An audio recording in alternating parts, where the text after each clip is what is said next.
বাবা ও মেয়ের ভালোবাসা অফুরন্ত, কিন্তু সেই বাবা আর মেয়ের যখন একটা নাতি হয়, সন্তান হয়, তখন সেই নাতিটাকে নিয়েই তার দাদু তার মেতে থাকে।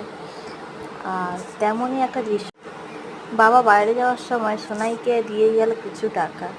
যে টাকাটা পেয়ে সোনাইও ভীষণ খুশি হয়ে গেল। টাকাটাকে নিয়ে অনেকক্ষণ ঘাটাঘাটি করলো। প্রত্যেকবারে যাওয়ার সময়, যখন আমার বিয়ে হয়নি বা বিয়ের পরেও, যতক্ষণ না সোনাই টাকাটা নিতে পারতো, ততক্ষণ অবধি বাবা টাকা আমায় দিয়ে যেত। এবছরে ভাগিদার হয়েছে আমার সোনাই।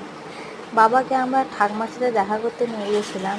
ঠাকুমা আছে একটা ছোট কাকার বাড়িতে, তো সেখানে আমরা দেখা করতে করে আসার সময় এই ছোট্ট ক্লিপটা আমি তুলেছি। চলে গেছিলাম আমরা বর্ধা স্টেশন। বাবাকে বর্ধা স্টেশনে তুলে দিয়ে আমি বাড়ির পথে ফিরব। মনটা ভীষণই খারাপ, বারবার মনটা খারাপও হয়ে যাচ্ছে, চোখ দিয়ে জলও বেরিয়ে আসছে, কারণ বাবাকে ছাড়া আমি একটু থাকতে পারি না। ট্রেনটা আসার পরে মনে হলো যেন আমার থেকে যেন আমার জানটাই চলে যাচ্ছে। বাবা যাচ্ছে কাজে, কিন্তু কী হবে, বাপের বাড়িতে এলে বাবা না থাকলে আমার একটু ভালো লাগে না। মনটা ভীষণই খারাপ। বাবা চলে গেল, আমি বাবার যাওয়ার